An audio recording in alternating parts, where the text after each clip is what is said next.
कुछ चीज़ें हमें बहुत ही लेट रियलाइज़ होती है, जब हमें पता पड़ता है कि हमारा एंड बहुत ही नज़दीक है। हेलो फ्रेंड्स, आज की हमारी मूवी हार्ट अटैक ये 2015 की एक थाई रोमांटिक मूवी है। इस मूवी में एक ग्राफिक डिज़ाइनर को अपने नेक पर रैश आता है। ये दिखाने के लिए डॉक्टर के पास जाता है और डॉक्टर के साथ ही रोमांस स्टार्ट हो जाता है। ये जो आज की हमारी मूवी है, इस मूवी में हमारी मेन कैरेक्टर की डेवलपमेंट ये बहुत ही डीप की गई है। हमारी लाइफ, हमारी फीलिंग्स, इन सब चीज़ों के बारे में सोचने में मजबूर कर देती है। वीडियो स्टार्ट करने से पहले मैं आप सबसे रिक्वेस्ट करना चाहता हूँ, अगर ये वीडियो आपको अच्छा लगता है तो प्लीज़ इसे लाइक कर दीजिएगा, कमेंट भी कर दीजिए, जिससे चैनल को बहुत सपोर्ट मिलता है। अब बिना किसी देरी के इस ब्यूटीफुल सी मूवी को एक्सप्लेन करना स्टार्ट करते हैं। मूवी स्टार्ट होते ही वार्निंग आती है कि हर आदमी को 6 से 8 घंटे रोज सोना चाहिए। हमारा मेन कैरेक्टर हमसे कहता है कि मेरे पास एक सुपर पावर है, 3 दिनों तक मैं बिना सोए रह सकता हूँ। ये हमारा मेन कैरेक्टर जिसका नाम है यून, ये एक फ्रीलांस ग्राफिक डिज़ाइनर है। फ्रीलांस का मतलब वो कॉन्ट्रैक्ट बेसिस पर वर्क लेते हैं। जब उनकी डेडलाइन खत्म हो जाती है तो उनका वर्क भी खत्म हो जाता है। इस सीन में हम देखते हैं यून बहुत ही फास्टली अपना काम खत्म कर रहा था।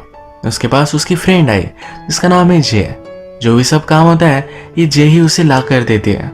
इस काम को करने में जून ज़रा लेट हो चुका है। ऑलरेडी 3 दिनों से वो कंटिन्यूसली काम कर रहा है, सोया भी नहीं। उसने अपना खुद का रिकॉर्ड तोड़ दिया और 3 दिनों से ज़्यादा 4 दिनों तक अब वो जगा है। सुबह जल्दी जून और जे ये अपने ऑफिस पहुंचते हैं और उनके बॉस को डिज़ाइन दिखाते हैं।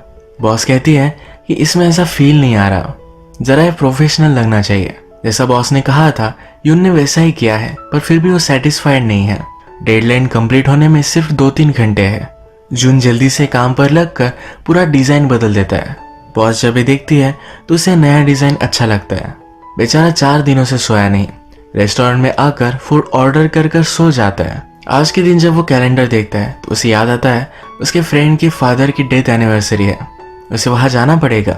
जे उसे कहती है कि तुम्हें वर्क की डेडलाइन है जो कंप्लीट करनी है। यून बहुत ही कंफ्यूज था क्योंकि वो उसका बेस्ट फ्रेंड है। जे पूछती है लास्ट टाइम तुमने उसे कब देखा था। यून को ये भी याद नहीं है। यून यहाँ टेम्पल में पहुँचता है पर उसने अपने साथ एक लैपटॉप लाया है। एक मंक से वो वहाँ के वाईफाई का पासवर्ड मांगता है। उसकी फ्रेंड के फादर के फोटो के पीछे वो अपना काम करने लगता है। जब उसके फ्रेंड ने उसे नोटिस किया तो यून एज अ फॉर्मेलिटी उसे कहता है लाइफ और डेथ ये नेचर का साइकिल ही है। उसका फ्रेंड उसे समझाता है कि अगर तुम बिजी थे तो तुम्हें आने की कोई भी ज़रूरत नहीं थी। यून हमेशा इतना बिजी होता है कि जो उसे चेक मिलता है उसे कैश आउट करवाने के लिए भी लेट हो जाता है। आज वो यही करवाने के लिए आया हुआ था तो उसे एक कलीग मिलता है। कलीग का नाम काय है। काय उसे कहता है कि लास्ट टाइम अपना वर्क कंप्लीट करने में तुम लेट हो गए थे। एज के साथ तुम्हारा स्पीड स्लो होता जा रहा है। काय यून को उसके एक कलीग से मिलवाता है जिसका नाम है जर्ड। जर्ड यून के काम का फैन है और उसी की तरह बहुत ही अच्छा काम वो करना चाहता है। वो हार्ड वर्किंग भी है। एक दिन यून ने नोटिस किया कि उसके नेक पर रैश आया हुआ है। ये रैश का ट्रीटमेंट कराने के लिए वो हॉस्पिटल में आया और पूरे टाइम तक अपने फ़ोन पर ही बात कर रहा था। डायरेक्टली बिल काउंटर पर ही उसे पता चला कि उसका बिल बहुत ही ज़्यादा आ गया है। लास्ट काम के उसे जो भी सब पैसे मिले थे ये बिल पे करने में ही उसके चले जाते हैं।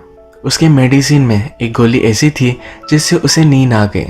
उसकी एक डेडलाइन थी जो उसे जल्दी से कंप्लीट करनी थी। रात भर वो जगने वाला था पर उसका काम लेट हो गया।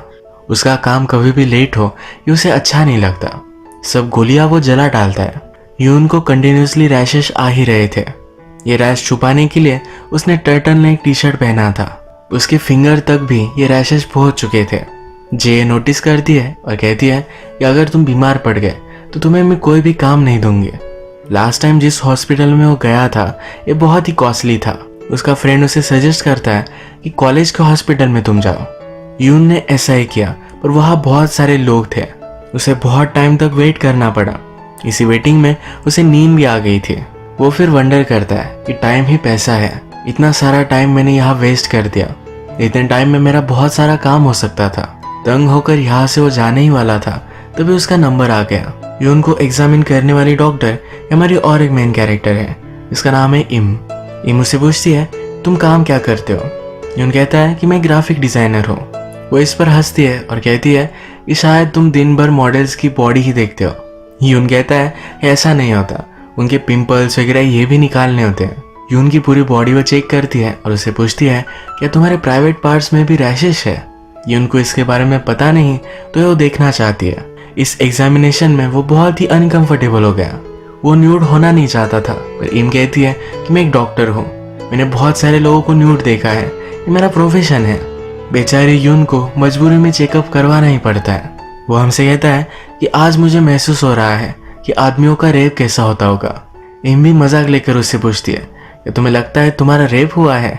इम ने नोटिस किया यून सही से नींद नहीं लेता। वो उससे कहती है 9 बजे से पहले तुम रात में सोने चले जाना, सही से पिल्स लेना, जरा अच्छे से एक्सरसाइज करो जिससे तुम जल्दी ठीक हो जाओगे। यून पूछता है क्या ये सब जल्दी नहीं हो सकता। इम कहती है कि अगर तुम्हें जल्दी रिकवर होना है तो ज्यादा एक्सरसाइज करना। वो कहती है 1 मंथ के बाद फिर से चेकअप के लिए आना। उसे फिर से देखना चाहती है काम की प्रोग्रेस जानने के लिए। रात में जे उसके पास आई हुई थी, उसने उसके लिए सी फूड भी लाया हुआ है। डॉक्टर ने कोई भी सी फूड खाने के लिए उसे मना किया है। यून को एक्चुअल में यही अच्छा लगता है। वो फिर अपने फ्रेंड के पास गया और उससे पूछता है कि आदमी खाने के लिए जीता है या जीने के लिए खाता है। बिना अच्छे खाने की जीना उसे बहुत ही डिफिकल्ट लगता है। यून कन्फ्लिक्टेड था और उसने खाना खा ही लिया। उसके रैशेस फिर और भी बढ़ गए।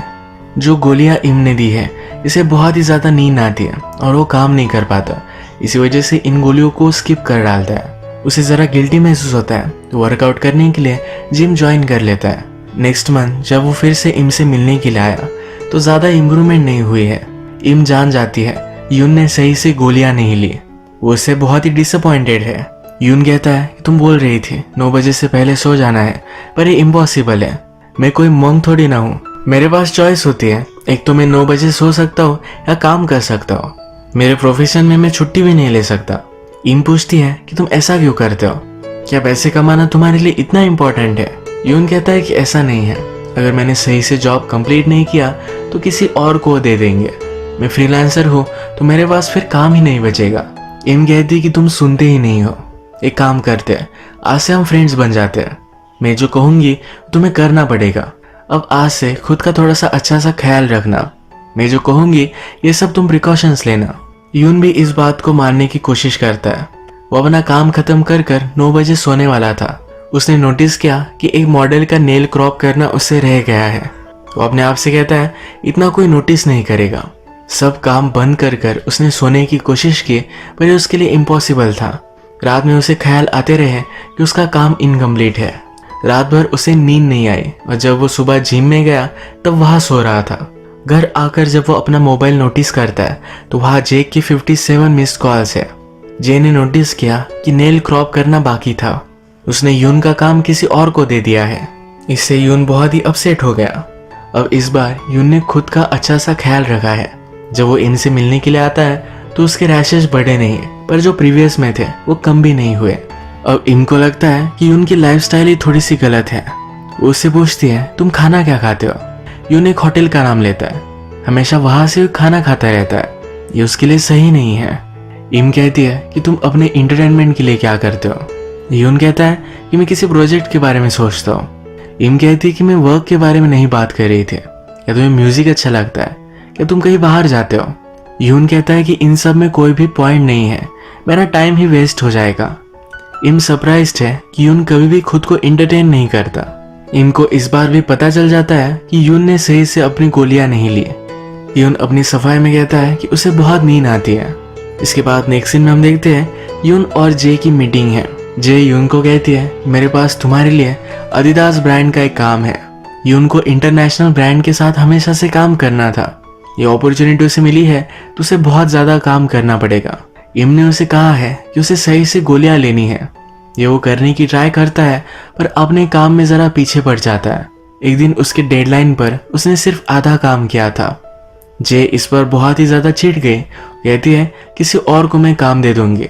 यून कहता है कि प्लीज ऐसा मत करो, इस चांस के लिए मैं बहुत टाइम से वेट कर रहा था। वो जे के पास बहुत ज्यादा गिड़गिड़ाता है। जे को भी उस पर तरस आता है और ये काम उसे कंटिन्यू करने देती है।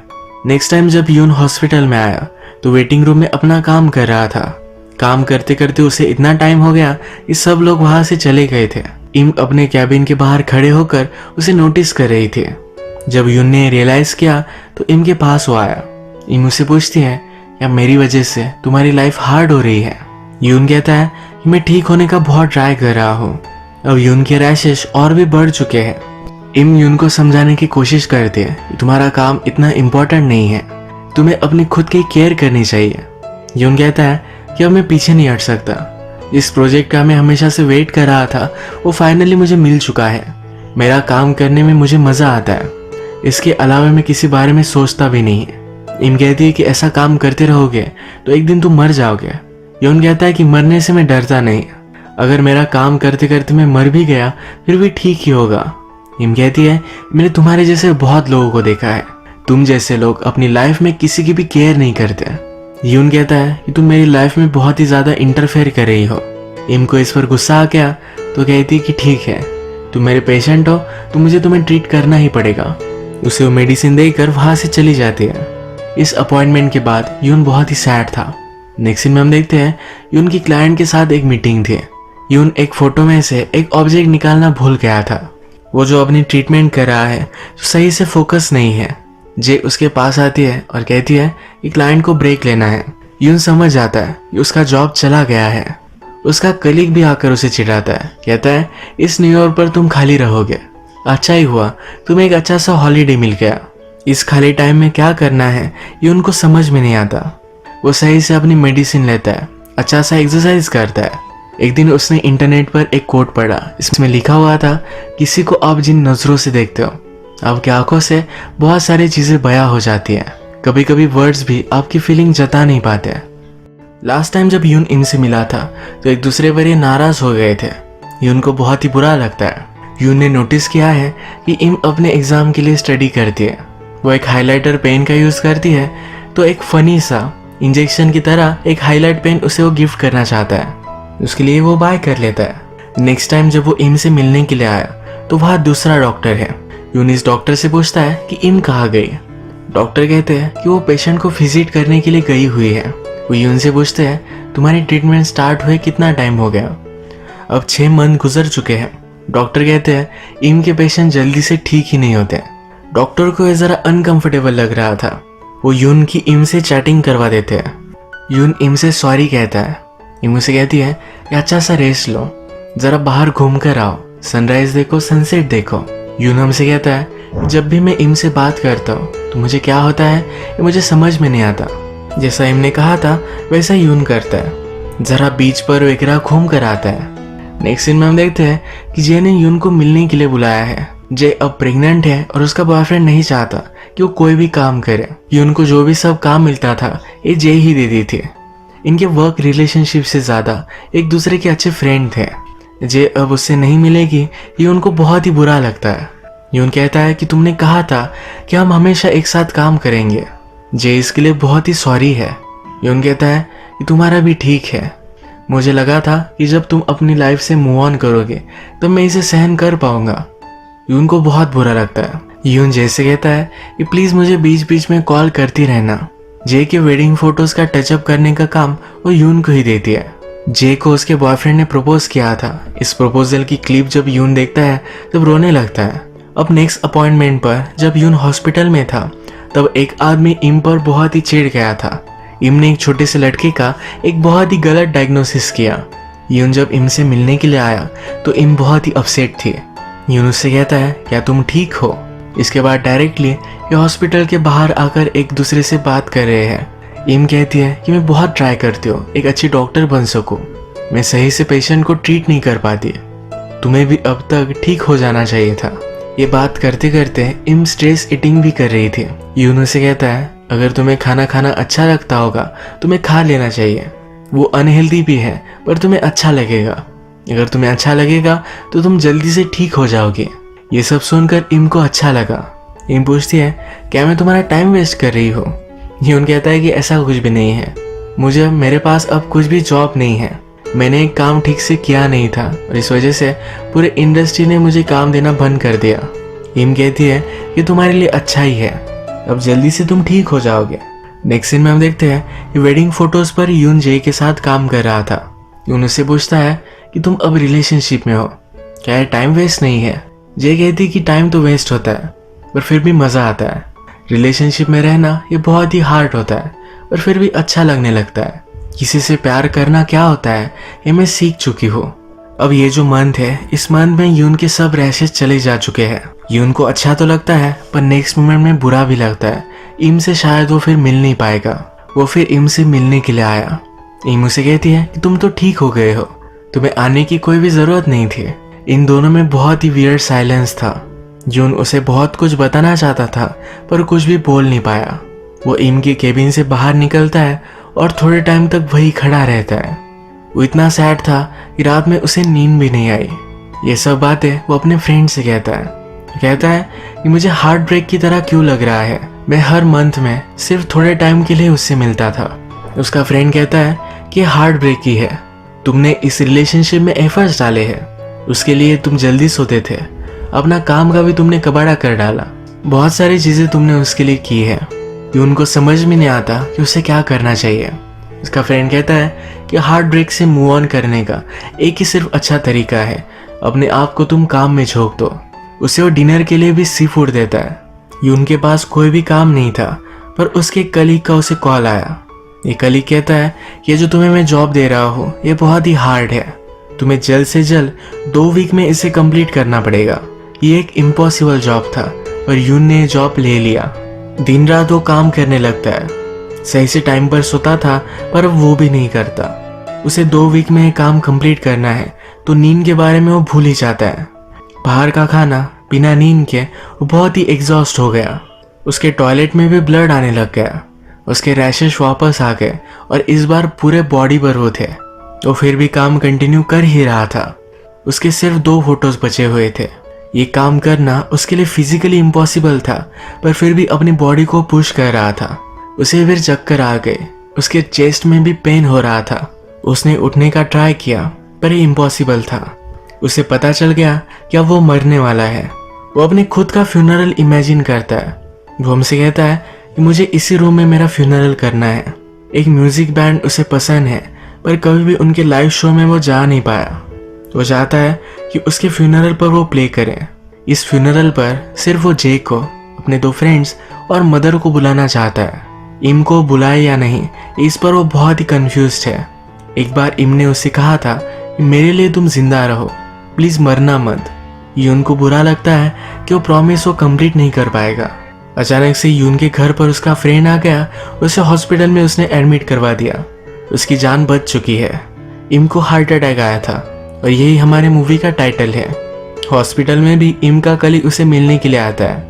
उसके लिए पीसी वगैरह लाया हुआ है। वो कहता है कि जल्दी से इस जॉब को तुम कंप्लीट कर डालो, इसके बाद हम दोनों मिलकर एग्जीबिशन के लिए न्यूयॉर्क जाएंगे। इस बार यून इस काम के लिए उसे मना कर देता है। इसके बाद हॉस्पिटल में जे उसे मिलने के लिए आए। कहती है ये काम 2 मंथ का था, वो तुम्हारा फायदा उठा रहा था, प्लीज मुझे प्रॉमिस करो कभी भी ऐसा कुछ तुम अपनी लाइफ में नहीं करोगे। मैं तुम्हारे लिए और कुछ जॉब ढूंढ कर दे सकती हो। आज जे को कुछ काम था पर वो सिर्फ यून का ख्याल रखने के लिए वहां आई हुई है। यून कहता है कि अब जल्द से जल्द तुम्हारी हेल्दी डिलीवरी हो जानी चाहिए। मैं मरते मरते तुम्हारा चाइल्ड देखने के लिए वापस आया हूँ। इसके बाद यून ठीक हो गया और वो फिर से इम से मिलने के लिए जाता है। इम भी जून को बहुत ही मिस कर रही थी। वो कहती है कि जिस दिन तुम्हारी ट्रीटमेंट खत्म हो गई उस दिन मुझे बहुत ही बुरा लगा। मैंने अगर एज अ पेशेंट तुम्हें ट्रीट किया होता तो शायद इतना बुरा नहीं लगता। यून कहता है मुझे उस दिन तुमसे कुछ बात करनी थी। तुमने मुझे कहा था मुझे बीच पर जाना चाहिए, सनसेट देखना चाहिए। मैंने एक दिन वैसा ही किया था। मुझे वो टाइम वेस्ट लगा पर फिर भी मैं वही रुका। थोड़े टाइम बाद मुझे बहुत ही अच्छा महसूस होने लग गया। सांस लेना ही इजी होता गया। मैं जब तुम्हारे साथ होता हूँ तो जिस तरह से मुझे फ्री लगता है उतना ही फ्री मुझे लग रहा था। यहाँ वो इनडायरेक्टली इम को प्रपोज कर देता है। इम भी इस पर हंस देती है। उसने यून का हाथ देखा तो उसके हाथ पर अभी भी रैशेस थे। उसे मेडिसिन वगैरह देती है और कहती है नेक्स्ट मंथ हम फिर से मिलेंगे। इस बार वो उसका वेट करने वाली है। इसी एक ब्यूटीफुल सी मोमेंट पर ये मूवी एंड हो जाती है। इस मूवी में अगर हम देखें तो जून अपनी दिल की बात बता नहीं पाता था। ना कुछ बोले हुए ही उसकी फीलिंग बहुत ही रियल लगी। मरते मरते भी उसने इम को ही याद किया। उसके लिए ही वो जीना चाहता था। मूवी के लास्ट में एक दूसरे को उन्होंने अपनी फीलिंग्स बता दी है। अपनी रिलेशनशिप को अब वो आगे बढ़ाएंगे। तो आज का वीडियो हम यही खत्म करते हैं। अगर आपको ये वीडियो अच्छा लगा तो प्लीज़ इसे लाइक कर दीजिएगा। बहुत सारी मूवीज़ लेकर आते रहता हूँ, तो प्लीज़ इस चैनल को सब्सक्राइब कर दीजिए। बेल नोटिफिकेशन आइकन दबाना भी मत भूलिएगा। हम फिर से मिलेंगे और एक नई मूवी के साथ। तब तक के लिए थैंक यू और आप अपने आप का ख्याल रखिए।